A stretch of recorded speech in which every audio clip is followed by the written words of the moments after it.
walang hanggang papuri sa dakilang Diyos at Hari, walang hanggang pasasalamat iaalay sa Kanya. Karangalan, kaluwalhatian, handog na pagsamba, tanging pangalan niya ang laging itatanghal. Sa walang Salamat po sa inyo sa ating pagpunta rito. Kahit tayo po ay nabasa, basa lang naman yan. Matutuyo rin naman yan, di ba? Yung mga ibon, pag nabasa yung mga pakpak nila, pinapagpag lang, tuyo na ang kanilang mga balahibo. Tayo naman ay, alam ko, pag init ang katawan mo, matutuyo rin ang basa sa katawan mo. Kaya purihin ang Panginoon ngayong umagang ito na alam kong tayo ay nagagalak sapagkat tayo po ay nakapagbigay na naman ng panahon sa Diyos. Sapagkat mahalaga po ito sa ating mga buhay. Kaya purihin ang Panginoon at umaasa tayo na ang Diyos ay kasama natin sa lahat ng ating ginagawa. Amen. Handa na po ba tayong makinig ng salita ng Diyos? Ang salita ng Diyos ay pagkaing spiritual. Pag hindi tayo makakakain ng ating kaluluwa at spirito, ay hindi lulusog ang ating mga pananampalataya. Kaya purihin po ang Panginoon sa patuloy nating pakikinig ng salita ng Diyos ay lalong nagiging malalim at matatag ang ating pananampalataya sa Diyos. Ngayong magang ito ay nais kong magbukas tayo sa aklat ng Mateo chapter 24, verse 44. Matthew chapter 24, verse 44. Kung inyo pong nakita ay hiniling ko po ang lahat na magsitayo bilang pagbibigay galang po sa salita ng Diyos. Kung inyo pong nakita sa inyong salin ng Biblia ay babasahin ko po sa salin ng aking Biblia. Matthew chapter 24, verse 44. Kaya't lagi kayong maging handa sapagkat darating ang anak ng tao sa oras na hindi ninyo inaasahan. Purihin po ang pagkabasa ng kanyang salita at tayo po humingi ng tulong sa gabay ng Banal na Espiritu upang tayo po'y pangunahan sa atin pong patuloy na gagawin. Ama naming Diyos na mabuti ngayong umaga, lubos po kami nagpapasalamat sapagkat alam namin ang araw na ito ay para sa iyo. Kami po ay humihingi ng tulong upang bigyan ninyo ng karunungan, upang ang mga salitang maipapahayag ay lubos na maglilinaw ito sa aming puso at kaisipan. Kasihan niyo po kami ng iyong banal na Espiritu, maging ang bawat isa sa amin, maging ang mga makikinig. Dalangin namin, O Diyos, na maging bukas ang mga puso ng bawat isa. Anumang kapahayagang mula sa Diyos ay patuloy na magbibigay ito ng pagpapala sa aming mga buhay. Ang iyong lingkod, dalangin namin, samahan niyo po ng iyong kapangyarihan, ng iyong banal na Espiritu, upang anuman yung aking ibabahagi po mula sa inyong salita, ay patuloy na magbibigay ng iba yung pagpapala sa lahat po ng makakarinig ngayong umagang ito. Sa iyo po namin ipinagkakatiwala ang kabuuan ng gawain ito muli sa pangalan ng Ama, ng Anak, at ng Banal na Espiritu. Ang lahat po ay magsabi ng Amen. Purihin ng Diyos sa kabutihan niya sa atin. At talagang ang Diyos ay naglagay ng lahat ng panahon sa lupa. Kaya hindi natin siya pwedeng sisihin. Kaya nga kung minsan pag umuulan ay nagagalit po yung mga tao, di ba? Yan inilagay talaga ng Diyos sa bansang Pilipinas. Para kung ayaw mong umulan, pumunta ka roon sa mga bansang hindi inuulan. Ang problema naman sa kanila, hindi nga inuulan, namumuti ang karsada nila. Ano gusto niyo, umulan o yung umuulan ng yelo? Okay na lang yung umuulan, pero yung umuulan ng yelo, mahirap po yun. Kasi pagka sobrang lamig, ay hindi mo mai-enjoy ang klima. Tayo po ay templado. Isipin mo, may mainit tayo at mayroong panahong malamig-lamig. Hindi ba nakakatuwa ang ibinigay ng Diyos na klima sa atin? Kaya purihin po ang Panginoon. Ano man ang ibinigay na ng Diyos na klima sa atin, maging sa ibang bansa, magpasalamat tayo dahil ang Diyos ang nagbigay nito. Ngayong umagang ito, pamagatan po natin ang ating mensahe, maghanda sa kanyang pagbabalik. Maghanda sa kanyang pagbabalik.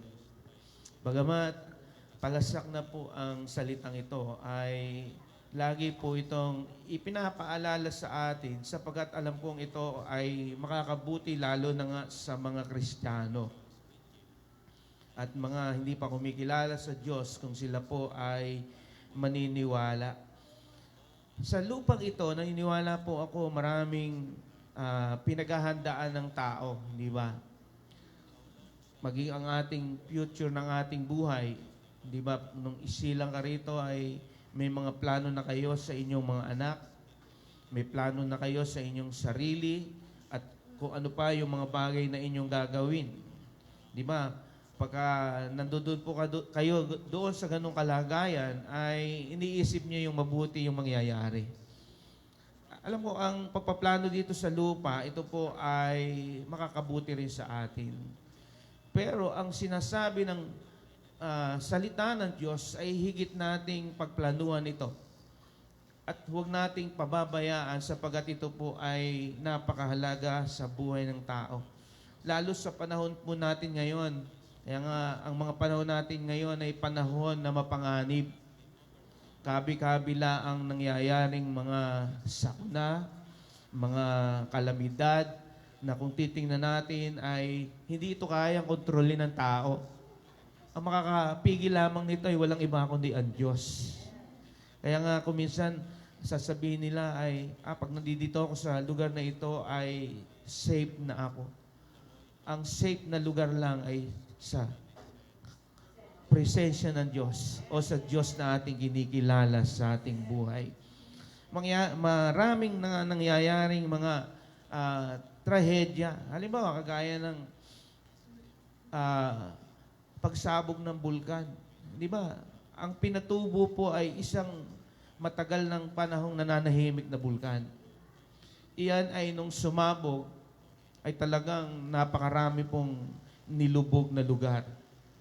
Bakit? Ang ibinuga po niyan ay lahar o buhanging sinasabing sumikat ang white sun. Kaya sa Pampanga, ang tawag doon ay white gold. Ginto naman talaga. Yan pong sumabog na bulkang iyan ay hindi naman sa Pampanga. Yan po ay sa Zambales. Kumbaga nung ibinuga niya yon ay umagos diyan sa Pampanga at naging pakinabang sa kanila. At tayo man nakinabang, di ba? Wala naman siguro nagtayo ng bahay dito sa Cavite na hindi gumamit ng buhangin yan. Ang nakakatuwa nga diyan ay hanggang ngayon hinahakot, marami pa rin nakukuha. At hindi lang yun, marami pa siguro ipinupuslit sa baybay karagatan, kinukuha yan. Kaya makikita po natin, hindi kayang pigilin yung pagsabog ng bulkan. Sino sa inyo kayang pigilin ng pagsabog ng bulkan? Para yung bunganga ng babae. Pag sumasabog hindi mo na talaga yan mapipigil. Kaya walang makapipigil niyan. Kaya hindi mo masasabing safe yung lugar mo. Halimbawa, kagaya dito sa Taal. Hindi pa makita natin yung karatig bayan niya ay pag yan ay sumabog, apektado. Halimbawa, kung saan papunta ang hangin, doon pupunta yung abo noon. Hindi mo nang pwedeng ibaling yun. Kaya nga pag panahon ng amihan, merong mga lugar na aapektuhan. Pag naman habagat, hindi sila apektado. Kasi iba yung direksyon nung abo na o yung usok na ibinibigay o yung abong tatama lalo na nga sa mga kabahayan. Kaya hindi po madali ang mga sitwasyong yan. At hindi lang yun, maging ang paglindol ngayon, wala nang tigil. Mula Luzon, Visayas, Mindanao, merong hindi man kalakasan, merong malakas, At meron talagang nayayanig ang mga tao. At kung titingnan natin, ay hindi ito pangkaraniwang nangyayari. Pero dahil sa hula ng ating salita ng Diyos, ito yung magaganap. Ano sabi ng aklat ng Mateo chapter 24? Puntahan nga natin yung talatang yon. Dito sa verse 7, tama. Verse 7 nga, verse 7. Maglalaban-laban ang mga bansa, gayon din ang mga kaharian. Magkakaroon ng tagutom at lilindol sa maraming lugar. Hindi ang paglindol ay sa Pilipinas lang. Sa ibang bansa ay nakakaranas din ng paglindol. Halimbawa, kagaya ng nangyaring lindol sa Japan. Hindi ba, matinding lindol yung bumanat na umano sa kanilang lugar. Pagkatapos ng lindol ay matinding tsunami yung naranasan ng mga tao. Kaya sila po, nung mangyari ito ay maaring ang baybay dagat nila ay nilagyan na nila ng matataas na pader. Para kung umakyat man ang tsunami ay siguradong may kukontrol. Sa Pilipinas, hindi makukontrol dahil nawala ang pera ng flood control. Di ba nawala? Nakuha na po yung mga dapat ipagpagawa ng puprotekta sa mga kailugan o mga salugan. Maraming mga trahedyang mangyayari na kung titingnan natin ay ito po ay pumipinsala ng maraming mga tao. Halimbawa, tayo po maraming dam. Pag ang dam ay dinaanan ng fault line yan at yan bumiyak yung lupa, gaano katinding tubig yung mawawala makakawala sa dam. Kung malapit ka sa kabahayan, sa kailugan, ilang gate lang yung binubuksan, talagang ang Hagunoy, Kalumpit ay lumulubog dahil sa matinding baha. Ilang gate lang yung binuksan. Kung iyan ay mabuksan lahat, kaya meron po panganib. Kaya dito po sa ating po binabanggit ng mga nangyayaring kalamidad na ito, hindi lang bagyo ay talagang pag mahina ang bahay mo, kagaya ng nangyari diyan sa Masbate, hindi ba mga natalupan, nagiba ang kanilang mga tahanan. Hindi birong hangin. At hindi lang yun ang nangyari, kundi marami pang mga lugar na nangyari po. At sa kasaysayan, ang pinakamalakas na bagyong nangyari ay walang iba kundi ang Yolanda. Di ba? Dahil nangyari po yan sa Tacloban. Wala kang makikitang puno ng niyog na may dahon. Maging puno nga ng niyog ay napuputol dahil daw sa lakas ng hangin. Kaya kinukwento ng iba, pagka nakatayo ka, hindi ka makakatayo ng diretso, siguradong itutumba ka ng hangin. Ganyang kalakas ang hangin. Kaya ang mga kabahayan ay na-wash out po sila. Kaya itong mga trahedyang ito ay maaring pinaghahandaan ng tao, pero naniniwala ako may hangganan ng kakayanan ng tao. Ang makakakontrol lang nito ay walang iba kundi ang Diyos na tutulong sa atin. Kaya napakatindi po ang mga nangyayaring nagaganap sa panahon ngayon. Kaya sa buhay natin ito ay mahalaga na tayo po ay maghanda. Dahil ang Diyos po ay may sinabi siyang pagbabalik.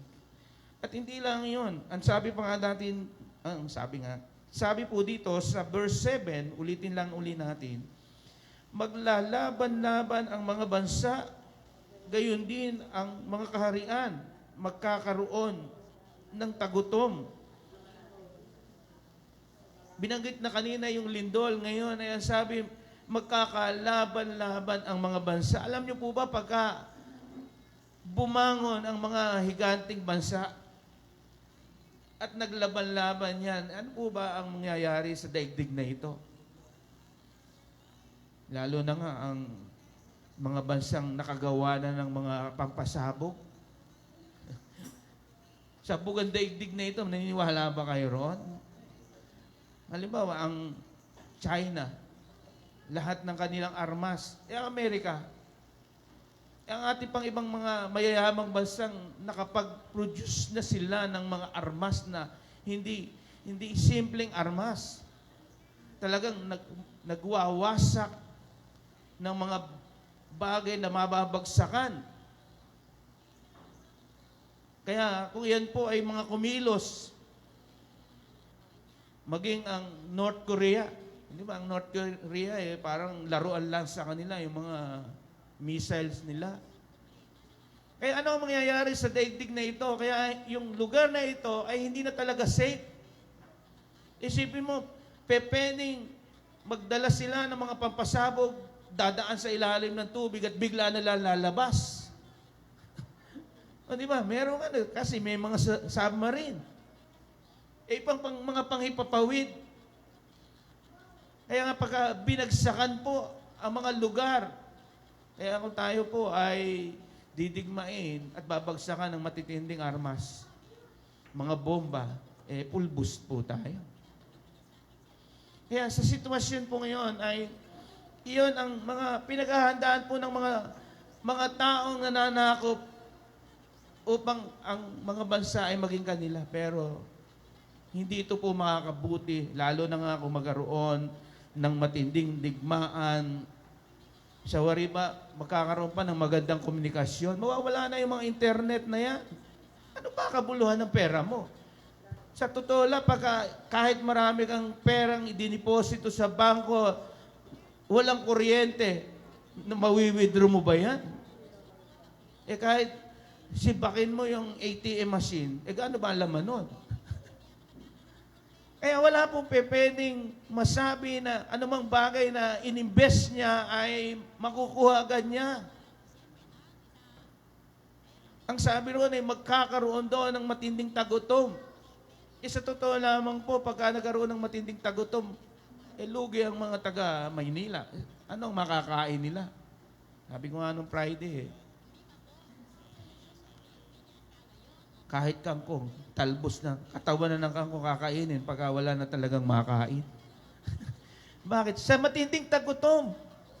Kung sa Old Testament ay matitindi ang mga tagutom na nakita natin, possible mangyari sapagkat ang sabi ng Biblia sa mga huling panahon ay magkakaroon ng matinding tagutom. Kahit naman marami kang pera, kung wala kang mabiling pagkain, hindi mo naman makakain yung pera mo. Kaya yung mga hindi sanay kumain yan ng masarap, magsanay na ng kumain ng hindi masarap. Di ba? Pag nasanay ang antas, lalo na yung mga anak natin. Pag nakitang, uy, gulay na naman. Magsanay po tayo. Bakit? Magkakaroon doon ng tagutom. Yun po sinasabi ng Bible, hindi na mangyayari, hindi na tayo dadaan sa tribulation dahil tayo kinuha na ng ating Panginoon. Hindi na pangyayari ng Diyos yun. Kung naiiwan ka, ikaw ay talagang nagtiis kahit pugutan ka na ng ulo o tatakan. Kasi mangyayari naman po talaga yan. Pag naiiwan ka, ikaw yung tatatakan ng siksik-sik. Ibig sabihin, pag wala kang tatak, wala kang mabibiling mga pagkain, hindi ka pwedeng mabuhay. Pero kung ikaw nagtiis na handa kang hindi magpakamatay, handa kang kahit mamatay, magpakamatay. Talaga na, pag wala ka nang makakain, papakamatay ka na. Ibig sabihin, handa kang mamatay para kay Kristo. Kung matinding hirap yung dadaanan mo. Dito nga sa lupa, konting hirap pa lang. Daing na tayo ng daing. Doon pa sa mga panahong mahirap ang kalagayan, mas mahirap po roon. Kaya dito po, alam po ang tao ay binibigyan ng pagpapaalala, ginigising tayo para tayo po ay makaunawa sa sinasabi ng Diyos. Hindi po tao nagsabi nito. Kaya nakakalungkot po ko minsan ay pagka sa Panginoon ay, di ba sabi ko minsan, tira-tira lang ibinibigay mo. Kailangan pagka sa Panginoon, bigay mo yung the best. Isa, galit na galit tayo sa galit na galit tayo sa korupsyon. Kung minsan sa church, meron din korupsyon. Bakit? Hindi ka naman nagbibigay ng tama sa Diyos. Kung minsan sinabi na nga ng Diyos na ibigay yung ganoon, tayo po ay marunong pa sa Kanya. Kahit basahin mo ang Bible, pag ginawa mo naman yung bagay na yun, hindi ka naman aargabyuduhin ng Diyos Lino yung sabi niya, magbigay ka at ikaw ay bibigyan. Hindi sinabing kokonti. Di ba? Pag ibinalik ng Diyos, isipin mo, 5 tinapay at 2 isda yung ibinigay nung bata, hindi niya sinarili, nung ibinigay sa kamay ng Diyos at ito'y ipinanalangin at nagpasalamat, ano ang nangyari? Ang 5,000 ay binusog ng Panginoon. Kaya kung tayo po ay buong puso at tamang magbibigay para sa Panginoon, hindi ka magugutom, lagi kang busog sa Kanya. Sige po, palakpakan natin ang Panginoon. Kaya sa sitwasyon pong ito, alam naman natin, walang petsa o oras o araw, buwan, taon ang pagbabalik ng Panginoon. Baka kung sasabihin niya, year 2026, darating na si Jesus Christ. Po, daming mainit na noon. Pero ngayong panahon walang petsang binigay, ang iba po ay hindi na seryoso, nawawala na sila ng gana. Ano ba naman kung mapagod ka sa Panginoong Jesus? Ginagawa naman natin sa Kanya ito. Kaya napakahalaga po na yung maghanda sa Kanyang pagbabalik. Tayo po ay binubuksan ng Panginoon sa katotohanan ng gusto niyang makita kung paano tayo naghahanda. Una, ihanda natin ang ating mga puso na malinis.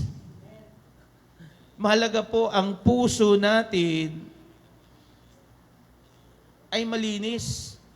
Para maging malinis ang iyong kalagayan, meron kang pamumuhay kagaya ni Kristo.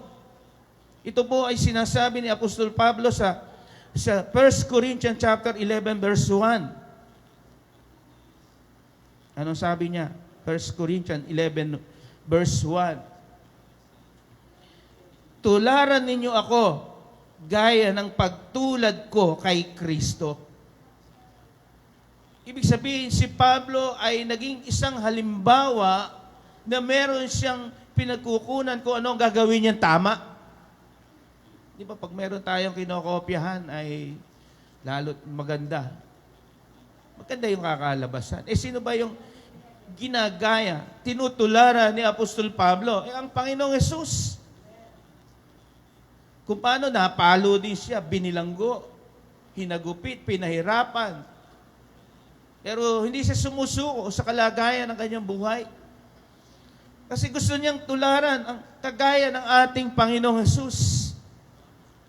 Kaya sa buhay po natin ito bilang tayo po ay mga naghahanda, kailangan tayo po ay merong malinis na puso.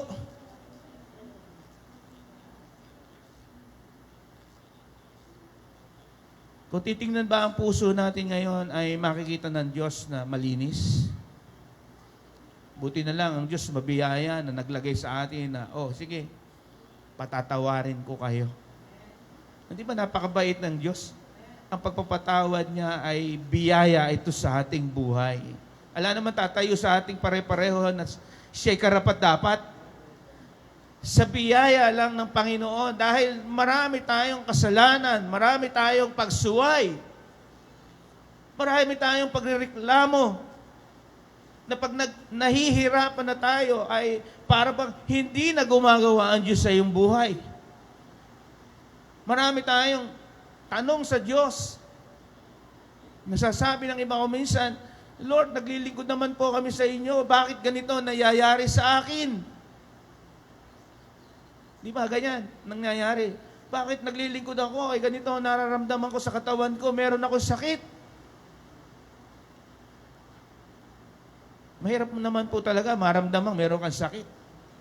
Kung bakit ang mga tao po lalo't nagkakaedad na, naiiba na temperature ng katawan, pakiramdam ng katawan. May araw na kondisyon ng katawan mo, kaya sigla mo magtrabaho. Pero may araw na ang nararamdaman mo ay parang uuga-uga ka. Kaya lagi kang nakakapit noon. Nahihilo ka na, no? Kaya uuga-uga. Pero anong gusto i-point ng Diyos dito? Yung puso natin ay makita ng Panginoon na malinis. Di ba sabi ng Mateo chapter 5, verse 8, pinagpala ang mga may malinis na puso sapagkat makikita nila ang Diyos. Ang sabi, pinagpala ang may malinis na puso. Kaya yung puso natin ito, kung hindi ito nilinis, ang nag-ahari dito ay mga maruruming bagay, maruruming ginagawa, kasalanan, di ba? Yung mga taong di malinis ang puso ay lagi nagbibitiw ng pangit na salita. Di ba? Meron kayong mga nakikitang content na parang normal na lang sa kanya, magmura. Maganda naman ang kanyang intention, kaya nga lang, nilalagyan nila yung na ganong pananalita na hindi magandang pakinggan. Kung titiyan mo, parang tama siya, pero meron siyang pagkakamali. Bakit? Nagmura siya. Pwede ka naman magsalita ng hindi nagmumura, na magandang maririnig. Kung bakit pagka hindi nakontrol yung sarili, umiral yung galit sa kanyang buhay, ay bigla itong napawawalan. Samantalang sabi, ang ating mga bibig na ito ay gagamitin lamang sa pagpupuri, hindi sa paglait. Pagpapahayag, higit sa lahat, sa kabutihan ng Diyos. Kaya nga tayo, pagka nagbibitiw ng salita at may mga bagay na ginawa ang Diyos sa ating buhay, pinibigyan natin ng parangali ang Diyos. Kahit tayo ay nasa pagsubok, kaya sabi ni Job, purihin ang Diyos. Naubos na ang kayamanan niya, nasabi pa rin niya, purihin ng Diyos kasi sinisisi siya ng asawa niya. Sabi ng asawa, maglilingkod ka pa baga sa Diyos mo. Ayan, wala ka ng mga pag-aaring alagang hayop. Wala ng mga anak mo. At kung titingnan mo ang iyong sarili ay sugat-sugat at puro bukol. Kaya anong sinasabi ng kanyang asawa? Sinisisi na siya. Kasi nawala na yung karangyaan sa buhay nila. Ang napakabigat doon, masakit sa damdamin ni Job, pero hindi pa rin niya sinang-ayunan yung sinasabi ng asawa niya. Ang mas mahalaga pa ay maparangalan niya ang Diyos sa kanyang buhay. Kaya tayo kung dumadaan man tayo sa ating buhay ng mga pagsubok, mga nararanasang mahirap na yan, ang lalong naluluwalhati at ang naitataas ay ang Diyos na makatutulong sa atin. Kailangan malinis yung puso natin. Part yan ng paghahanda. Hindi ang pagagandahin ay ang panlabas. Ang kailangan pagandahin ay yung loob, yung puso natin sa harapan ng Diyos. Kaya binanggit niya, ano sabi, mapalad o pinagpala ang may malinis na puso sapagkat makikita nila ang Diyos. Pag hindi pala malinis ang puso mo, marumi, hindi mo makikita ang Diyos. Kaya purihin po ang Panginoon. Sa sitwasyon ngayon, pag namumuhay ka kagaya ni Kristo, mamumuhay ka ng may kabanalan. Ang pamumuhay may kabanalan, mahalaga po ito sa buhay. Sabi nga ng 1 Peter ay 1, hindi ako nagkakamali, 1 Peter 1 verse 16 ba? O, tama.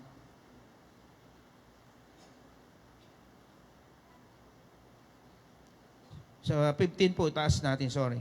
Dahil ang Diyos ang pumili sa inyo ay banal, dapat din kayong magpakabanal sa lahat ng inyong ginagawa. Sapagkat nasusulat, magpakabanal kayo sapagkat ako'y banal. Ano ang pinapaabot po sa atin ng salitang ito? Namumuhay tayo ng may kabanalan. Hindi pa pwedeng wala ito sa buhay. Ang isang taong namumuhay sa kabanalan ay nilalakaran niya ang katuwiran ng Diyos. Pinaniniwalaan niya ang salita ng Diyos. Mahalaga. Para makapamuhay ka ng may kabanalan ay kailangan mo ang salita ng Diyos. Nung wala tayong naunawa ang salita ng Diyos, namumuhay ba kayo ng kabanalan? Tao nga kayong mga relihiyoso, mga ma-pride. Di ba? Ganyan ang karakter ng mga tao na walang panahon sa Diyos. Ang isa pa nga ron, busy sa maraming bagay. Lalo ka nga kung pinagpala ka o sumagana ka. Kaya nga kuminsan nakakalungkot pag sumasagana. Hindi niya makontrol yung kanyang sarili. Ibig sabihin, hindi siya napopokus sa Diyos at sa mga bagay na makamundo, siya po ay doon napaparoon. Kaya yung buhay niya ay hindi makapamuhay ng may kabanalan. Ang ginagawa po natin, hindi naman ito kalukuhan. Ito ay sa katwiran, ito ay sa kabanalan na ito ay gustong makita sa atin ng Diyos. Kasi tinitingnan tayo ng Panginoon kung ano yung kalagayan ng buhay mo sa Kanya. Kaya nga pagiging born again po ay napakahalaga ito. Ito ay relasyon mo sa Diyos na alam mo na yung karelasyon mong Diyos ay handa kanyang linisin, handa kanyang baguhin, at handang iayos ang buhay mo. Nagkamali ba kayo ng sinampalatayaan ng Diyos? Ako, wala akong pagsisisihan. Bakit?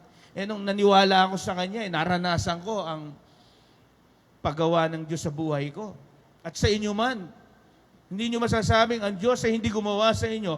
Ang Diyos napakarami ng ginawa sa buhay ng bawat isa sa atin. Sige po, palakpakan natin ang Panginoon. At hindi lang yun, maging pagbabagong buhay kay Kristo. Sabi ng Efeso chapter 4, verse 17 to 24.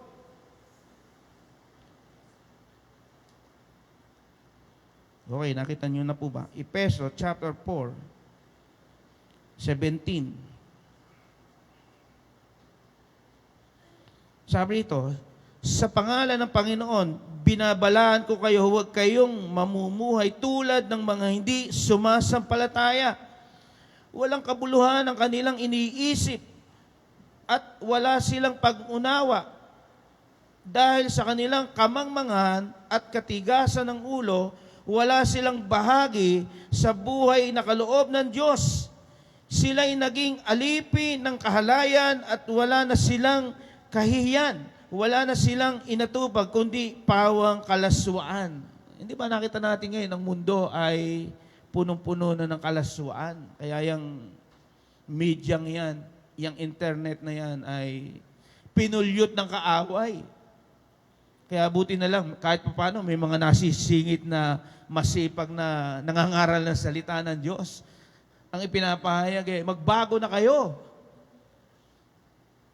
Kasi pinapahayag niya yung totoo ang mundo hindi Ang mundo, ang inahayag niya ay mga bagay na makalaman. Sa totoo, ang gawa ng laman, masarap yan. Di ba? At yung mga taong nasa laman, iyan ang gustong-gustong gawin. Kaya tiyan mo yung mga taong namumuhay sa makalaman. Ano ang laging sinasabi? Laging kwento? Lalo yung mga lalaki, ang usap-usapan inuman, sugal, di ba? Pambababae. Mga bisyong hindi nalulugod ang Diyos. Kaya ano ang gusto ng Diyos? Kailangan magbago. Maging ang daigdig na ito ay nais ng Diyos na mabago ang mga tao. Ang tao lang ayaw magdesisyon. Mas pinipili pa rin nila yung ikapapahamak ng kalagayan ng kanilang buhay. Kaya, sabi pa rito sa 20, hindi ganyan ang natutunan ninyo tungkol kay Kristo. Napakinggan na ninyo ang aral ni Jesus at natutunan ninyo ang katotohanang nasa Kanya. Kaya kung ano man yung natutunan natin, ito'y lagi nating ina-apply. May matututunan po tayo. Hindi naman tayo tagapakinig lang. Ang salita ng Diyos, hindi po pwede pakinggan lang. Kinakailangan, inya-apply mo yan sa iyong buhay. Pag sinabi ng Panginoon, sumunod ka sa salita ng Diyos, kailangan sundin mo. Pag sinabi ng Panginoon na mag-pray ka, yung iba po, hindi man nagpe-pray. Mas masarap pa sa kanila yung matulog. Aminin natin, sino sa atin ang hindi ganon? Mas masarap yung gusto ng katawan natin, pero yung gusto ng Panginoon na ginagawa mo sa Kanya ay hindi natin nabibigyan ng pagpapahalaga. Kaya yun po yung pinapaabot sa atin, yung katotohanan ito ay ginagawa. Ano sabi sa 22? Iwan na ninyo ang dating pamumuhay. Hubarin na ninyo ang inyong dating pagkatao na nasisira dahil sa masasamang pagnanasa. Ano sabi sa 23? Magbago na kayo ng diwa at pag-iisip. At ang dapat ninyong isuot ay ang bagong pagkatao na nilikhang kalarawan ng Diyos at nahayag na matuwid at banal na pamumuhay ayon sa katotohanan. Kaya inaakay tayo dito na mamuhay tayo ng matuwid. Nakakalungkot ang tao. Tara, sama ko sa akin. Saan? Pag sa kalungkot, sasama sa iyo. Pero pag yayayain mo sa kabanalan, ayaw. Di ba, may mga tao pong ganyan. Sige, mag-Bible study tayo. Hindi a-agree sa iyo yun. Pero kung meron kang dalang maiinom, may dalang kang pag-aharapan nyo, di ba? Daling hikayatin ng tao. Kasi ayaw niya yung kabanalan. Pero sa mga taong nakaunawa, mas higit nating pagsikapang gawin ito. Kasi ito ang gustong nakikita ng Diyos sa ating mga buhay. Kaya napakasarap pong mamuhay sapagkat inahanda natin ang ating mga puso. Ito ang part para maging malinis ang ating puso. Ano bang pakiramdam pag malinis ang puso mo? Masarap, hindi ba? Ano mga bagay? Panlabas nga, pag naligo ka, sarap ng pakiramdam mo. Pero pag ang puso mo ay makasalanan at marumi, hindi ito masarap sa pakiramdam. Kaya kung tayo po ay naniniwala doon sa sinasabi ng katotohanan ng salita ng Diyos, malaki epekto nito sa ating buhay. At nakikita natin ang pakinabang nito. Di ba, pag ikaw ay namumuhay sa kabanalan, unang-una, natutuwa sa iyo ang Diyos. Pag namumuhay ka sa kasalanan, pumapalakpak si Satanas yan. Ayan, naisahan ko yan. Nagalit yan. Umayon ka sa Kanya. Kaya ang inaayunan natin ay yung tamang makatutulong sa ating buhay. Kaya, anong ihahanda natin? Yung ating puso. Hindi ang mga bagay na nasa mundong ito. Hindi ko naman sinasabing, ito ba hindi na kailangan nasa lupa pa tayo. Pero ang unang mas mahalaga, yung buhay natin sa Kanya. Yung puso mo sa harapan ng Diyos. Kasi maraming mga tao na ihanda ng lahat. Kaya nga, yung mga taong sumagana, anong sabi? Sige, paglaki ng mga anak ko, ready na, may bahay na sila. Di ba ganyan? May bahay na sila kasi sumagana sila sa pag-aaral nila. Wala na rin kaming problema. Bakit? Ikinuha na sila ng educational plan. Di ba? Ngayon, lahat po pinaghahandaan. Maging kamatayan ng tao. Hindi masama po yun. Yun ay paghahanda sa lupa. Pero ang nakakalimutan ay yung paghahanda doon sa pagbabalik ng Panginoon. Hindi nila alam na ang babalikan ng Panginoon, hindi naman yung mga literal na inihanda. Ang babalikan ng Panginoon ay yung isang pusong malinis at may takot sa Diyos. Kaya kung yung puso mo'y dumudumi, ngayon pa lang, palinis na natin. Mag-repent ka na. Hindi na ang iisipin mo ay mga bagay na nasa mundo. Ang panahon po ay pakaunti na ng pakaunti, pabilis ng pabilis. Kaya tayo po ay sinasabihan para tayo po ay malagay sa maayos na kalagayan. Hindi natin sinasabing masama ang mangarap, pero ang pangarapin natin ay makasama ka sa pagbabalik ng ating Panginoon. Sige po, palakpakan natin ang Panginoon. Amen. Kaya sa ating pong buhay, huwag tayong maisahan ng kaaway kung minsan. Akala mo sa sarili mo okay ka pa. Pero pag ang salita ng Diyos ang magtatama sa iyo, napakarami mo palang pagkakamali. O, di ba? Kasi iba yung pamantayan mo sa pamantayan ng Diyos. Mas tama. Hindi ba? Ang tao kasi, isip lang niya gumagana eh. Pero pag pamantayan ng Diyos, tama yan. Parang gumagawa ng bahay. O, pakisilip mo nga kung diretso. O, hindi ba pwede? Pwede bang nagtatayo ka ng poste, pakisilip? Ano dapat gamitin? Gumamit ka ng sukatan. Ano man bagay na ginagawa ay inilalagay po yan sa ayos. Para matama. Ang magtatama ng ating buhay ay ikaw ay tamaan ng salita ng Diyos. Sige po, palakpakan natin ang Panginoon. Iba kasi pag tinatamaan na ng salita ng Diyos, inilagan niya. Sa kanya yun, hindi sa akin yun. Kaya ako minsan pag may iniisip na tao, sana umaten yung tao ngayon. Sa pool siya. Hindi niya alam siya man kasama rin, dapat tamaan. Sa atin pong lahat ito, wala tayong, hindi tayo absuelto. Hindi ka makaka-absuelto sa Panginoon. Siguradong kahit pwede kang tamaan para ikaw ay itama ng Diyos sa iyong buhay. Amen. Masarap po bang ikaw ay tinatamaan ng salita ng Diyos? Di ba? Kumisa may mga pangaral na napakabigat ang dating. Lalo't pagtutuwid. Salita po yan.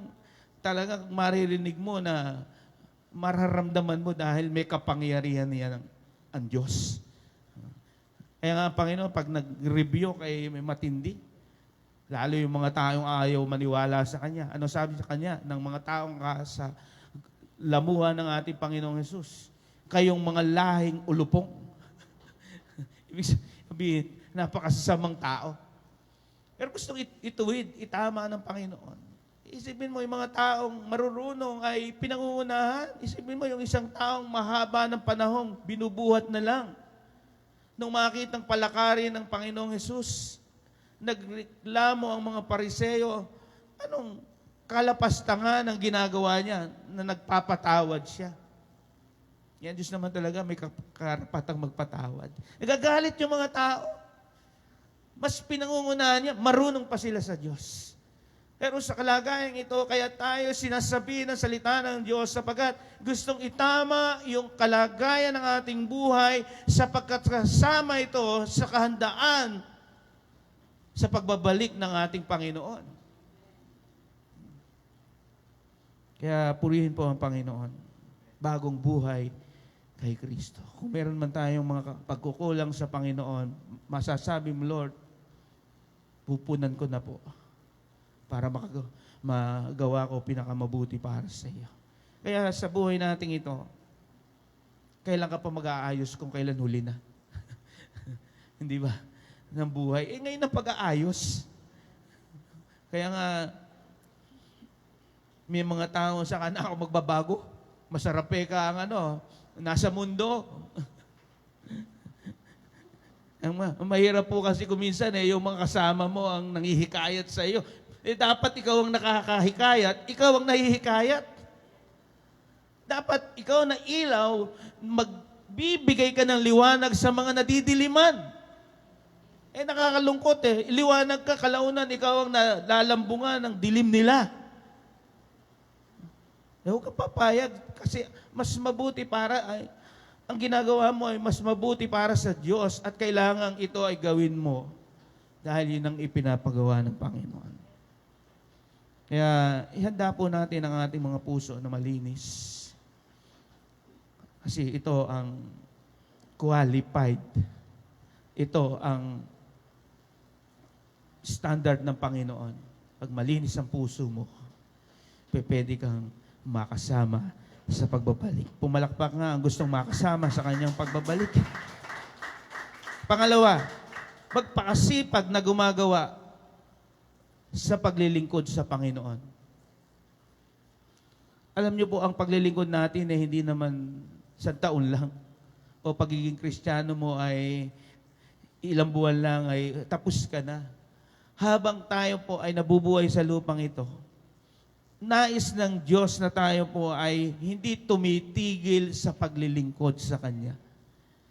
Alam niyo, maraming paraan ng paglilingkod. Kung hindi mo kayang gawin, sa ibang bagay ka gumawa. Kaya nga yung iba, hindi mo na ako makahayo, ay sige, magbibigay ako ng tulong. Nakagawa ka rin hindi ka naman humayo. Bakit? May bahagi kang ibinigay.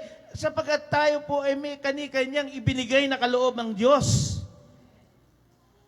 Yung hindi mo kayang gawin na kagayang ginagawa ng iba, yung kaya mong gawin na magagawa mo para sa kanila, gawin mo. Iyon ay part ng paglilingkod mo sa Diyos. Kaya tayo po tinawag para hindi maging tamad. Ang gusto ng Panginoon, tinawag tayo na maging masipag. At ang inang sinasabi sa Roma, chapter 12, verse 11. Romans, chapter 12, verse 11. Magpakasipag kayo at huwag maging tamad. Buong puso kayong maglingkod sa Panginoon. Sa mga huling panahon na ito ay kailangan, kung may nalalabit, nasasabi ko po, kung may nalalabi ka pang lakas, ay saan ba uubusin yan?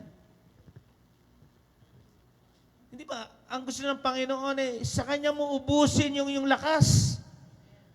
At pag sa Kanya mo ibinigay yung lakas kahit na sabihing nawawala, ay kaya pang ibalik ng Diyos ang higit na kalakasan sa iyo. Dinadayala naman nakaaway ang mga tao Sabihin, pag wala ka sa ganong gawain, mapapagod ka. Pag pumunta ka sa ganong gawain. Di ba? Alam niyo po, kung meron kang malalim na pag-ibig, pag ikaw ay gumagawa, gagawin mo yung kahit mahirap. Hindi ba ang isang umiibig ay kahit mahirap gagawin niya yon? Yung mga nagmahal na lalaki rito. Patunayan mo nga kung talagang mahal mo ako, kahit mataas yung nyug niya yun, aakyatin mo. Ikaw naman para maakyat mo, saan kaya may hagdan? Kasi gusto mo maakyat Hindi ka naman talaga sanay umakyat Gumagawa ka ng paraan. Ang Panginoon isipin mo gaano katindi ang pagmamahal niya sa atin. Para ikaw at ako ay maligtas. Nandoon siya sa kanan ng Ama. Isinugo siya ng Ama ang kanyang bugtong na anak para ang mga tao po ay iligtas. Ang pagliligtas na ginawa ng Panginoon ay hindi madali. Tapos, sasabihin mo, ang Diyos may kulang sa iyo. Sa totoo po, napakalaki ng utang na loob natin sa Diyos. Isipin mo, yung pagsasakripisyo niya sa krus para maligtas ka. Di ba? Hinagupit, pinutungan ng koronang tinik, pinaglakad ng malayo, pinagpasa ng mabigat na krus. Ang sabi, ang lahat daw ng iyon ay tiniis niya para ikaw at ako ay maligtas. Kaya yung pagpapahalaga natin sa ginawang pagliligtas ng Panginoon, napakalaki ang utang na loob natin sa Diyos. Pagliligtas pa lang yun. Paano pa? Nung inaligtas na tayo, napakarami na nating nakuha ang pabor sa Diyos. Ibang mga natanggap natin yan, pera, material na bagay, hindi ba yan ay pabor ng Diyos sa iyo? Kahit bugtong ng anak, kaisa-isang anak, binigyan ka ng Diyos ng kaisa-isang anak. Hindi ka ba makapagpapasalamat sa Diyos noon? Marami pong taong mga hindi nagkakaanak.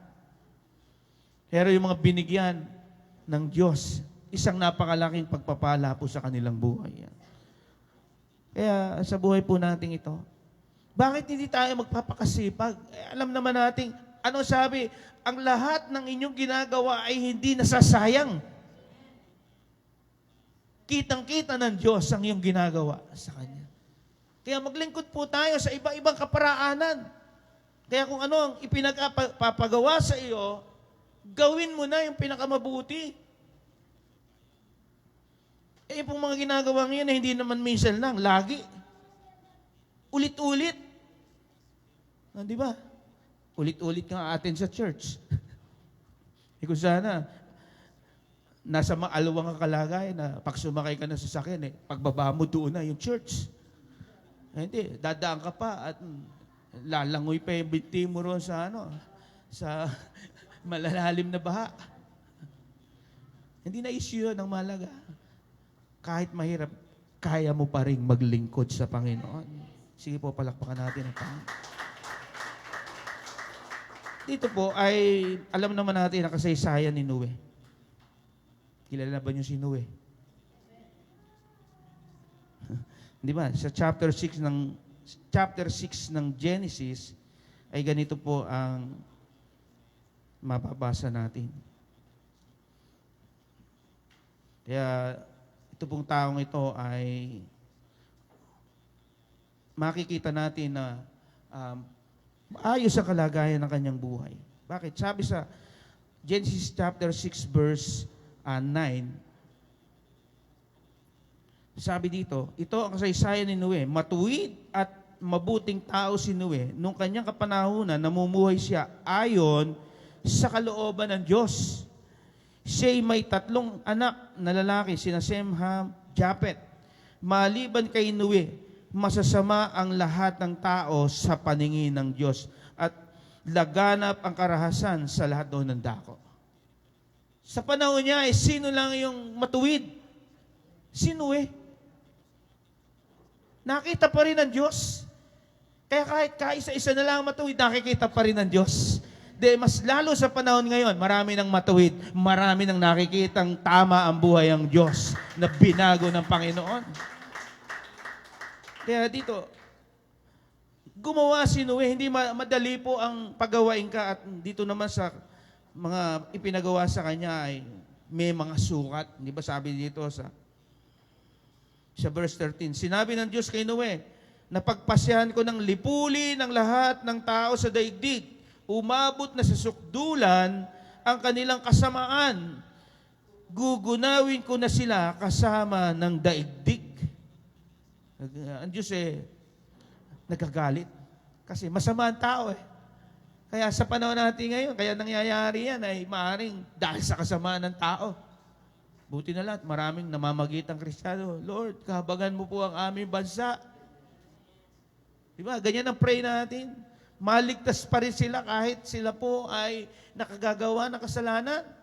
Kasi ang Panginoong Yesus naman, kahit makasalanan yung kaharap niya, nung nandoon na siya sa krus ng Kalbaryo at nakapako, ay hindi naman nagsabing, kayong lahat na nagpahirap sa akin, pag ako'y nakababa rito, yari kayo. Hindi ganon. Binanggit agad ng Panginoon, Ama, patawarin mo sila sapagkat hindi nila alam ang kanilang ginagawa. Kaya dito po, si Noe ay inutusan ng Diyos na gumawa ng napakalaking sasakyan. Tayo pa paggagawa at mahirap ang gagawin natin. Ano ang nagiging reaksyon mo? Reklamo ka. Halima, tumawid ka sa tulay na yan. Kawayan. Nag-iisa lang. Ano sasabihin? Hindi ko po kaya, hindi ako makakatawid. Hindi pa naman sinusubukan. Naka-experience na ba kayo tumulay sa kawayang walang ginagabayan? Mahirap po yun. Ang gumagawa na yung mga nagsisirko. kaya, pag nahulog ka, sirko ka talaga. Si Noe ay pinagawa. Ang sabi nga doon sa laki ng ginawa niya, ang barkong gagawin mo sa verse 15. 135 metro ang haba, 22 metro ang luwang at may 13.5 metro pa ang taas. Binigyan ng Panginoon ng mga sukat. Hindi pa pag ang mga bata ay pinapagawa mo, lalo't marami yung gagawin niya. Ano sasabihin agad ng bata? Dami namang pahuhugasan mo sa akin. Dami mo naman palalaban. Yung trabaho po na ginagawa nating araw-araw, talagang kung wala ka pag-ibig, hindi mo magagawang lahat. Susukuan mo. Di ba? Bakit ulit-ulit? Ulit-ulit kang magluluto. Bago ka naman magluto, pupunta ka pa ng palengke. Magpunta ka pa lang ng palengke, pagod ka na kahanap ng mura. para si Mean yun. Sister Mean yun. Hindi ba nakakapagod ang lahat ng bagay? Pero dahil si Noe ay narinig ang sinabi ng Diyos na gugunawin, lumagay sa isip niya, kailangan gawin ko ito dahil siya nga ay matuwid at siya ay masunurin sa Diyos. Hindi ba? Kaya sabihin mo sa iyong katabi, huwag kang tamad. Huwag tayong tamad. Di ba? Alang mararating po yan. Temo si Noe. Si Noe po ay masipag na tao. Kahit mahirap ang gagawin niya dahil narinig niya ang sinabi ng Diyos. Kaya tayo pinaghahanda. Narinig na natin sa salita ng Diyos, ang Diyos ay, siya po ay babalik. Linaw-linaw, kung nagbabasa tayo ng Biblia, maraming mga talata rito na sinasabi, ang Panginoong Hesus ay babalik. Hindi isang beses lang. Maraming beses na sinabi na ang Panginoong Hesus ay babalik. Dito, ang sabi ng Diyos ay, Noe, padulubugin ko ang daigdig.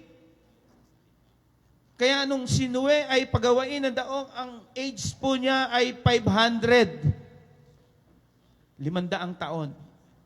Ikaw, ba kailan lang na-born again? Hanggang sa dumating ang mayari doon sa sitwasyong iyon ay hindi saglit lang ginawa. Bago dumating ang baha ay bumilang pa ng 100 taon. Kaya kung hindi ka pa sinasagot ng iniibig mo, maghintay kayo nga ng 100 taon. Si Noe, hindi niya nakita yung haba ng kanyang pag-antay. Ibig sabihin, may takdang oras na itinakda ang Diyos na dadating ang baha. Siya po ay 600 years na. Hindi ba yun ang sabi dito sa chapter 5, verse 12. Si Noe na may 500 na nang maging anak niya. O hindi ba yung tinutukoy? 500 years na. Sa Genesis chapter 5, verse 32. Pero nang siya po ay dumating ang baha, kasi nagbigay na ng signal ang Panginoon, anong sabi sa kanya? Sabi dito sa verse 7, verse 1. Sinabi ni Yahweh kay Noe, pumasok kayong mag-anak sa barko. Sa lahat ng tao, ikaw lamang ang nakita kong namumuhay ng matuwid. Kaya malinaw po dito na yung sinabi ng Diyos ay nangyari. Sinabi sa kanila, sumakay na kayo. Pero bago sila sumakay, ang inuna nila ay walang iba, kundi yung kailangang makasama nila. Ang kasama nila ay hayop. Sakay raw siya ng mga paris-paris. Kayo kaya pahulihin ko ng ibong maya. Mag-asawa, sige. Humuli ka ng mga hayop na nasa gubat. Leon, huhulihin mo yan, ilalagay mo kasama mo sa barko. Madali bang gawin yun? Yung mahuli ka lang ng ibon. Yung ipis, hahampasin mo na. Napakabilis. Ipis lang yun. Di ba? Pag hinampas mo ganyan, kalapakla na tsinelas, di mo siya tinamaan. Kaya pagtatawan ng kanong ipis. Ano pong gusto kong i-point dito? Hindi madaling gawin ni Noe na ipunin yung mga hayop. Pero ginawa niya. Mayroon nga nagsasabing, mas mabuti pa raw yung mga hayop sumakay sa daong. Pero yung mga tao, naiwan. Di ba? Kumisa nakakatawa nga kayong mga nag-aalaga ng aso. Pag nakita nyo, pagdating wala ka namang pasalubong tuwan-tuwa. Samantalang tao, may pasalubong ka na. Kasi, hindi kasi nagustuhan. Di ba? Mga madaling kumbinsihin. Nawa tayo po sa sinasabi ng Diyos sa atin, madali na tayo makumbinsi. Di ba? Kaya doon sa edad niya, sabi, dahil papaulanin na raw, dako tayo sa chapter 7, verse 6, si Noe ay 600 nang bumaha sa daigdig. Pumasok nga siya sa malaking barko kasama ang kanyang asawa, mga anak, mga manugang, upang maligtas. Dumating na yung baha. Pumasok na sila. Ang napaganda roon yung pagpasok nila ngayon, meron na silang kasiguraduhan. Kaya tayo bilang nakilala natin si Jesus Christ, sabi ko nga nung nakaraan, hindi ito alatsamba, ito'y sigurado. Tiyak. Tiyak tayo sa Diyos. Kaya yung sinabi ng Diyos sa kanila, hindi nagkamali ang Panginoon. Isipin mo, 500 hanggang sa, nung bumaha, 100 taon. Gaano katagal ang 100 taon? Napakatagal po niyan. Kaya nga ang tao pagka nakakaedad na at umidad lang ng 100 taon, ano po ba itsura ng katawan niya? Ang lalaki ay payat na at wala na ring ipin. Ang babae naman ganoon din ang itsura. Kaya kahit ipantukso yung mga babaeng edad 100 taon, wala nang matetempt doon. Halikan mo lang yun para kang humahalik ng sanga ng kahoy. Amen, palakpakan nga natin ang Panginoon. Ito manda na si Noe. Kaya dito sa pagbahang ito ay lahat doon ng bundok ay lumubog. Di ba? Ang sabi roon ay tumaas daw ng 7 metro. Basahin natin yung Bible para lalong maging clear sa atin. Kung minsan ayaw pang sabihin ng malinaw ni Pastor, pagbasa kayo, magiging malinaw sa atin pare-pareho. Hindi naman pwedeng minsan mo lang binasa, ulit-ulitin mo. Sabi dito, 7 metro ang itinaas sa ibabaw ng bundok. Sino pang taong maliligtas noon? Kaya doon sa ipinagawa kay Noe, hindi siya nagkamali. Totoo ang sinabi ng Diyos sa kanya. Hanggang sa umusad na ang panahon. Hanggang sa bago lumit ang tubig ay umabot na ng 10 buwan. 1 taon. 1 taong nasa loob ng arko. Kulang 1 taon, umaring 1 taon. Ikaw ba, kaya ba tumagal sa loob ng arko? Sa bahay mo nga, dahil mo nang nandiyan ginagamit, gadget, internet. Pero hindi ka rin tatagal sa loob ng bahay mo. Hahanapin mo pa rin yung iba mong ginagawa. Kaya pag nakalabas ka, ano pakiramdam mo? Malayang malaya. Hindi mo, nakulong sila. Pero naniniwala ako doon sa daong, kahit naroroon sila. Bakit? Naroroon ang presensya ng Diyos. Kahit nag-iisa ka sa buhay mo, pagkasama mo ang Diyos, hindi ka malulungkot. Amen. Palakpakan natin ang Panginoon. Masaya siya. Bakit? Masipag siyang gumawa. Hindi na niluko ang Panginoon. O sige, gagawa ko ng daong, ganito na lang kahaba, ganito lang kaluwang, ganito lang kataas, ganito lang kalapad. Hindi niya kinulangan, kinumpleto niya. Kaya ang Diyos, hindi siya pinagkulang, kinumpleto kung ano man ang kailangan niya sa kanyang buhay. Amen. Kaya sa buhay po natin ito, gumawa tayo sa Panginoon hanggang meron pa tayong nalalabing lakas. Mga kabataan, gumawa tayo ng patuloy sa Panginoon sapagkat ito po ay makakabuti sa Kanya. Kaya sa kalagayang iyon, hindi lang ngayon magiging 10 dalaga. Alam naman po natin yung istoryang ito, hindi ba? Ang 5 matatalino ay nagbaon ng langis, ilawan, at reserba. Ang mangmang na 5, may ilawan, may langis ko, konti, walang reserba. Sila po ay merong inaantay at sasalubunging darating. Ang problema sa kanila, yung 5 ay hindi naghanda. Ibig sabihin, ano ang makikita natin sa karakter ng 5 mangmang? Pabaya. Kaya tayo, huwag natin pabayaan yung ating spiritual. Baka kung minsan, para ka na yung ilawan ng, ng aandap-andap. Tingnan mo nga yung katabi mo, baka aandap-andap. Pastor, hindi ako yun. Di ba? Pinapakita lang dito, ang paghahanda ay nakakabuti ito. Kaya, nung gabing may sumigaw, narito na ang ating mga inaantay. Bangon sila lahat.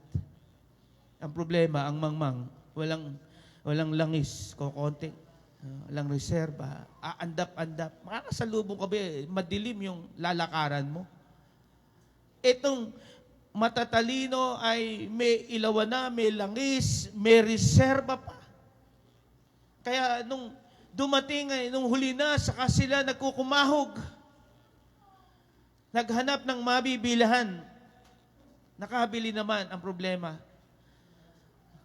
nakasama na yung 5 matatalino, ang 5 mangmang kumakatok. Ano sabi sa kanila? Pagbuksan niyo po kami. Sabi nung nagsara ng pinto, lumayo kayo sa akin, hindi ko kayo nakikilala. Napakasakit nun. Baka mangyari po sa atin yon.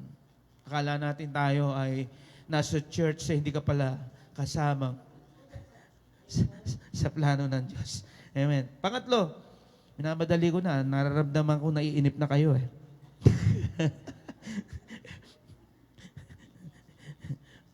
Naalala ko yung isang mangaral eh, magwawakas na ako. Nakakalahating oras na, hindi pa nagwawakas. Nakadalawang oras na, hindi pa rin nagwawakas. Kinondisyon lang pala yung isip para wag silang mainip. Pangatlo, nasa puso at isip ang pananabik sa pagbabalik ng Panginoon. Amen. Sabi ng Pilipos chapter 3 verse 20. Okay. Pilipos chapter 3 verse 20. Subalit sa kabilang dako tayo ay mga mamamayan ng langit. Mula roon hinihintay natin may pananabik ang Panginoong Hesukristo ang ating tagapagligtas. Amen. May pananabik pa ba tayo? Sabi ka pa ba sa Panginoon? O pinapupunta ka lang sa church spirit na? Para umusad ka, itinutulak ka na ng bulldozer. Dapat po yung nananabik talagang excited siya. Ganun siya kasabik sa Panginoon. Kasi sabi dito ay, tayo raw ay mga mamamayan ng langit. Bakit pa kailangan natin maganda? Hindi naman sinabi, mananatili kayo sa lupa. O sige, manatili kayo dito sa lupa. Lumindol na lumindol. Kahapon nga, nag-meeting. Sabi ng isang babae, nag-aalala nga ako. Bakit po ako nag-aalala ka? 3rd floor yung bahay namin. Noon pagka 3rd floor, proud ka. Ngayon, pagka 3rd floor at alam mong hindi siguradong matibay yung gawa, nag-aalala ka. Kasi hindi naman biro ang pagyanig ngayon. Nag-aalala siya, natatakot siya. Pero naniniwala ako, pag meron kang Kristo sa puso, hindi ka dapat matakot sapagkat alam mo ang sinabi ng Diyos sa iyo. Kaya, manabik po tayo sa Panginoon. Sa lahat ng ating gagawin sa Kanya, pag nagpe-pray, Lord, kahit ako'y nahihirapan, pinipigilan ako ng kaaway, kailangan ko bumangon para ako'y magising at manalangin para sa iyo. Nakakalungkot po, nag-a-alarm na, buti pa yung alarm, alive. Butit hindi nagsasalita yung alarm na sasabihin, ng alarm, gumising ka na, mag-pray ka na, gumising ka na. Maganda gano'n ang ang ringtone mo. Papatayin mo, ay hawakan nung papatayin mo. Umaga pa. Nung pagpikit mo, 7:30 na pala. Kailangan tayo po'y manabik sa Panginoon. Lalo na ngayon, may mga ganyang nangyayaring trahedya. Hindi mo mailalagay yung sarili sa mga bagay na nandito sa mundo. Isalalay mo sa kapangyarihan ng Diyos at ang Diyos ay laging mag-iingat sa iyo. Kaya purihin ang Panginoon. Ang sabi, ang kahandaan ng ating mga buhay ay may kasiguruhang makakasama ka sa pagdating ng Panginoon. At huling talata na lamang po. Sa 1 Thessalonians chapter 4, verse 16. Tayo ay magpe-pray na. Okay, nakita niyo na po ba? 4:16, 1 Thessalonians chapter 4, verse 16 to 17. Sa araw na iyon ay maririnig ang tinig ng arkanghel at ang tunog ng trumpeta ng Diyos. At ang Panginoon mismo ay bababa mula sa langit na sumisigaw. At ang mga namatay na sumampalataya kay Kristo ay bubuhayin muna. Verse 17, sapagkat tayo namang mga buhay pa na natitira ay titipunin sa alapaap kasama ng mga binuhay upang salubungin ang Panginoon sa himpapawid. Sa ganyo'y makakapiling natin siya magpakailanman. Amen. Hindi pa kayo nasasabikan yun. Pagod ka na rito. Pero pagdating mo ron, kasama mo na yung Diyos na magbibigay ng kapahingahan sa iyo. Siya raw ay bababa sa pagtunog. Ano sabi? Sa pagtunog ng trumpeta. Hindi yung sinabi la, babalik. Pero ang sabi, si Jesus ay mayroon siyang sinugong mga anghel, tutunog yung trumpeta.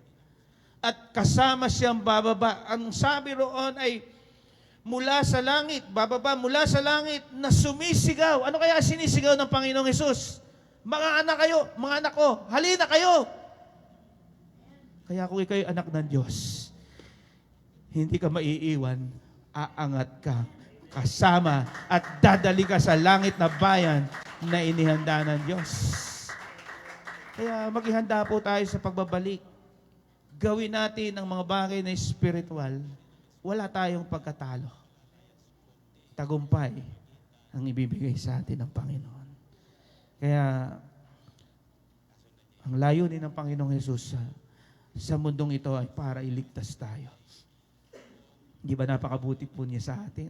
Sino ka ba para balikan? Kaya ka ba balikan? Dahil ikaw ay naging anak ng Diyos. Sige po, kayong lahat ay tumayo. Uwitan natin ang Panginoon. Sabi nga ng awit ay laging pinananabikan. Kaya pag naghahanda ka, hindi ka mababahala. Kasi alam mo yung ginagawa mo sa Diyos. Ang mga makasalanan, hindi naghahanda yan. Fake ang paghahanda nila, pero tayo, genuine. Tunay na paghahanda kasi naka-base tayo sa Bible at hindi lang ang paghahanda natin ay ganoon, kundi merong nangyayari talaga sa buhay natin. Kaya ngayong umagang ito, sabi nga ng awit, lagi ka naming pinananabigan. Sino ba naman hindi ka sasabigan? Diyos na babalik. Tao nga, pagka pinangakuan ka o pagbalik ko, wala kang dapat kabahala. Sagot ko lahat kung ano kailangan mo. Then, lalong higit ang Diyos. Pag bumalik siya, sagot na ang kalagayan ng buhay mo. Hindi mo pribilehiyo po yun na ikaw ay makasama sa kanyang pagbabalik. Iaangat ka papuntang langit. Hindi mo pwedeng sabihin makakapunta ka ng langit. Anong sabi ni Jesus? John chapter 14 verse 6.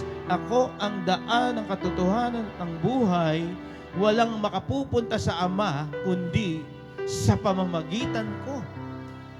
Sino yung magdadala sa iyo sa langit? Hindi ba si Jesus? Hindi kung sino mang pangalan. Walang ibang pangalan sa silong ng langit na sukat ikaligtas ng tao, kundi ang pangalan ng Panginoong Yesus. Kaya panghawakan, panabikan po natin yan. Lalo na tayo, may mga edad na, tumatagal na tayo sa pananampalataya. Hindi mo ba kasasabikan ng Diyos? Naniniwala ako, ang Diyos, makakapiling natin siya. Sige po, awitan natin ang Panginoon. Panginoong Jesus, lagi kayong nananabik. Ang puso ko ito, ang masilayan kayo, labis na ligayahan, katuparan ng dalang.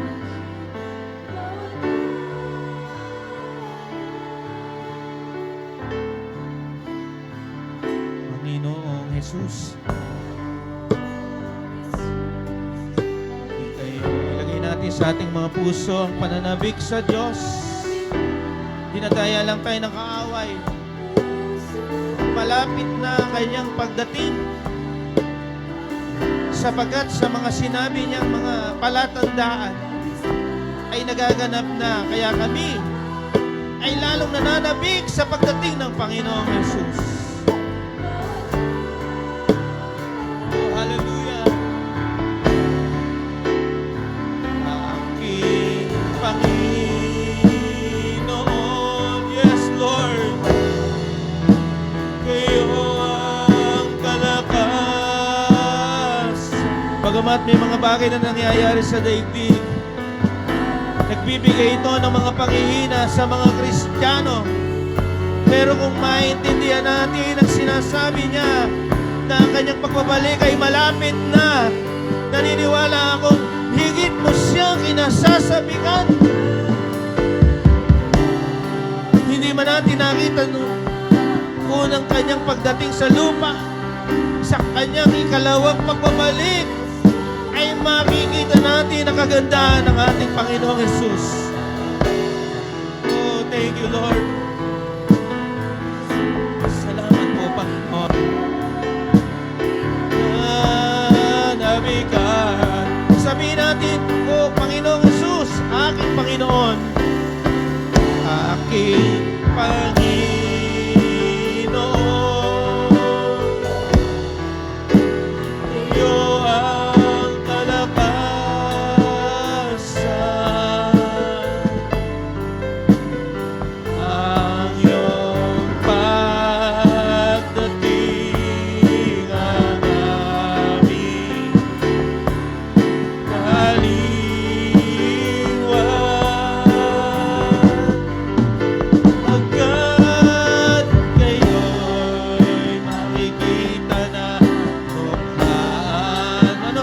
mamalas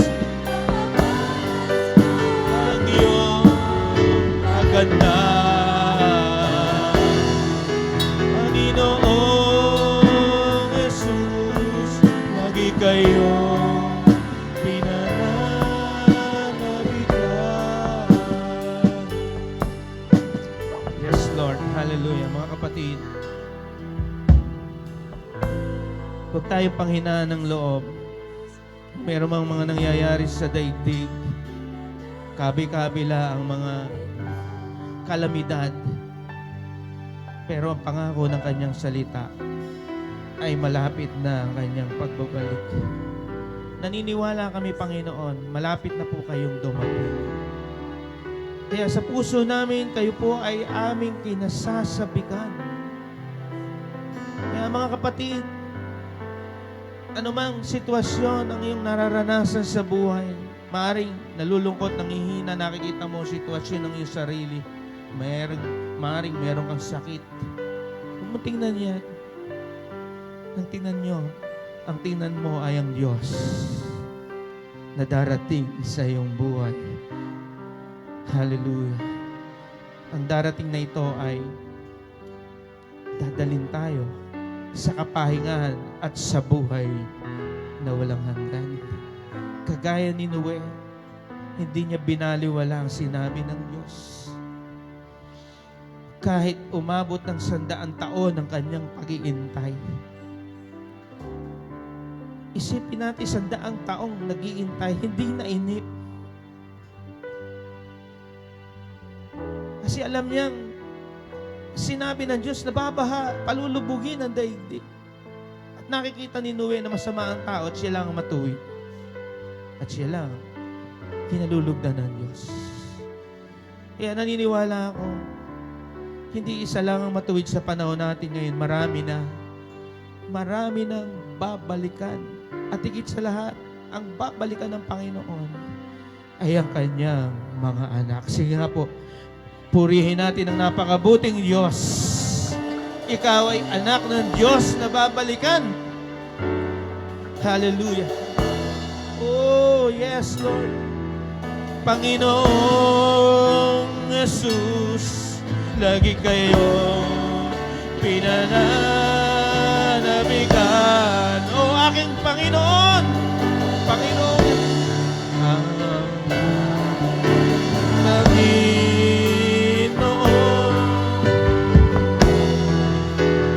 kayo ang kalakas.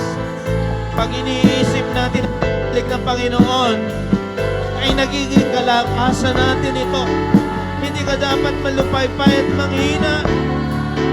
Pribilehiyo, pabor sa atin ng Diyos na ikaw at ako ay balikan niya.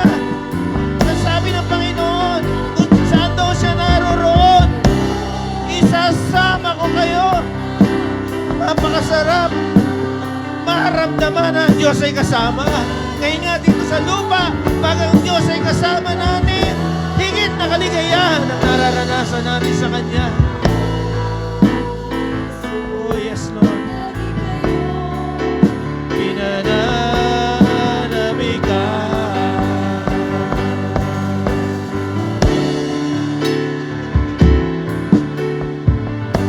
Yes, Lord. Salamat po, Panginoon. Nagsabi ka sa amin ng totoo. Totoo kayong babalik. Kagaya ng sinabi nyo kay Noe, totoong sinabi nyong gugunawit, palulubugin sa malaking baha. Ang sinabi niya nung lumang tipan na hindi nagkamali, totoo. Higit sa panahon natin ngayon, na sa sinabi ng Panginoong Yesus ay totoong totoo. Alam mo, pag tayo ay kinuha na ng Panginoon, wala ka ng problema. Tapos na ang kahirapan mo. Pag nasa piling ka na ng Panginoon, ligaya na ang tatamasahin nating pare-pareho. Hindi kagaya sa lupa. Napakahirap ang dinadanas ng mga tao. Hallelujah. Kaya pribileyo sa atin na makasama niya sa kanyang pagbabalik. Ang kailangan lang tayo ay maghanda. At kung ano ang itinuturo ng salita ng Diyos, ayun yung ating gawin sa ating buhay. At makakasigurado po tayo na makakasama niya tayo sa kanyang pagbabalik. Panginoon, marami pong salamat ngayong umaga. Sinamahan niyo kami sa lahat po ng mga salitang nahayag ay nagbigay ng mga pagpapala at pagpapalakas at pag-asa sa buhay po ng bawat isa. Sa mga nanood, palain niyo po ang kanilang buhay. Kung sila man ay may mga karamdaman, dalangin namin, Panginoon, hindi kayo nagkukulang ng pagpapagaling sa kanila. Lagi kayong nagpapagaling anumang uri ng sakit at karamdaman ang dumadapo sa buhay ng tao. Anumang problema, aayusin nyo. Anumang mahirap, pagagaanin nyo. Anumang gulo, aayusin nyo. Lahat nasa inyo na. Kaya pag na kay Kristo ka, nasa Kanya ang kasagutan mo. Hallelujah. Hallelujah, hallelujah. Ang ginawa ng Panginoong Hesus na yan, hindi lang pagliligtas, maging ang Kanyang pagbabalik ay isasama Kanya doon sa kalangitang inihanda niya. Salamat po, Diyos. Pagpalain niyo po ang lahat ng mga dumalo, maging ang mga nakapanood, nakinig. Palain niyo po ang buhay ng bawat isa. Sa pangalan ng Panginoong Hesus, Amen.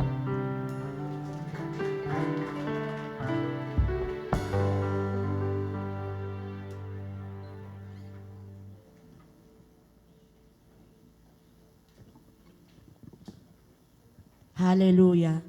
Sige po, inaanyayahan ko pong lahat na magkaloob po tayo sa ating Panginoon.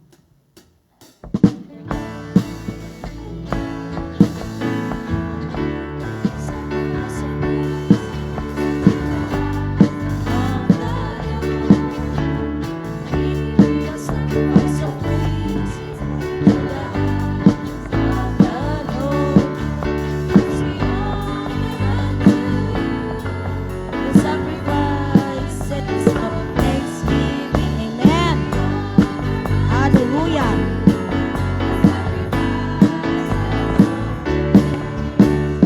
We bring the sacrifice of praise to the house of the Lord.